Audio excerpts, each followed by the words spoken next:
Hi everybody, I'm here reporting on last night's great win at Rugby Park when we beat Kilmarnock by 2 goals to 1. I say great win, but not great performance. And in fact, what a contrast between the Hearts game at the weekend when we thrashed them 5-0 and played great stuff. This was a great win because it was a win and because we ground out a result.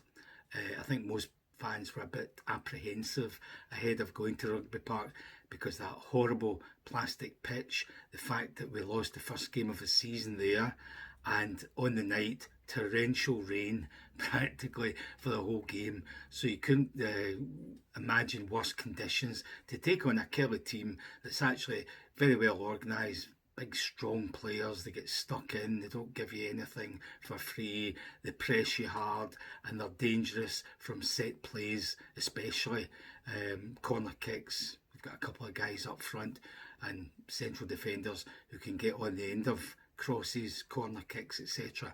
So it wasn't going to be an easy task anyhow, and it didn't help by the fact that in the first 45 minutes we just didn't play. We were very poor.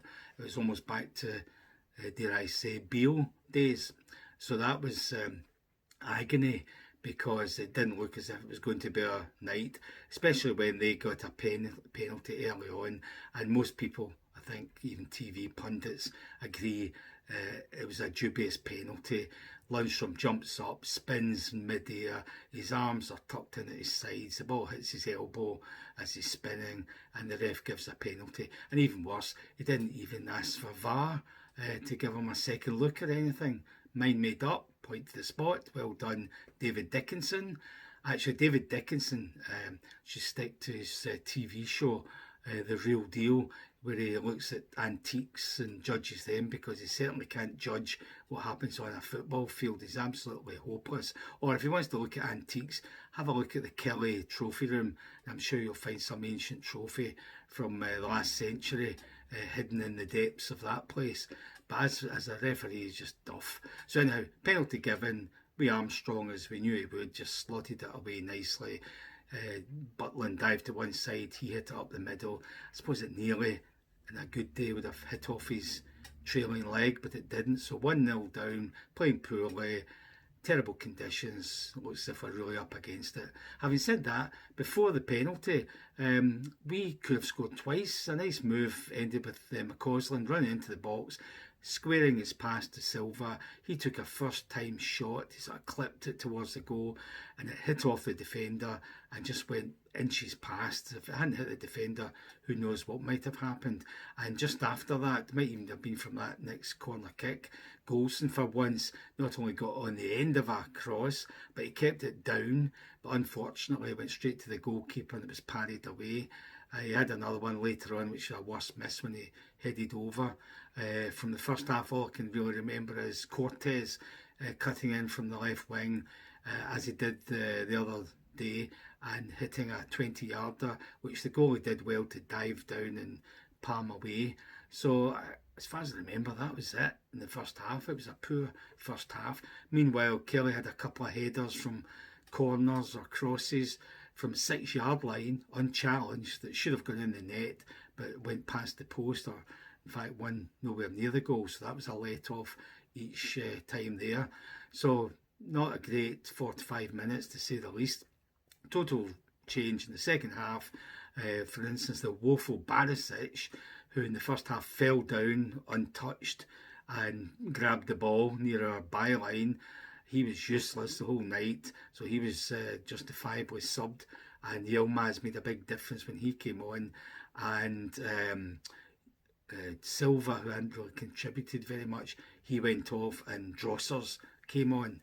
And it did improve from then on. In fact, when I think of the first half, it was almost like our players were running about on ice. It was like an ice rink, the way they were running. It was so tentative. There was a lack of the usual enthusiasm, energy, intensity, and you need that. So that was worrying in the first half, but that changed. They seemed to grow into playing on this pitch in the second half, and maybe the turning point came early on, and it wasn't for Killie, it was for us, because one of the few decent moves, passing moves that Killie made went up the right wing, came into the box, and the guy Kennedy ran onto it, and he didn't actually time his run properly, so he didn't hit it with the force that he should have maybe. But anyhow, he hit it on target to the right of Butland, but Big Jack just stretched out, dived, got his hands to it and parried it, hit it well away from goal. So if that had been 2-0, I think we would have had it, no matter how much we'd changed in the second half. So well done, Super Jack Butland in goal.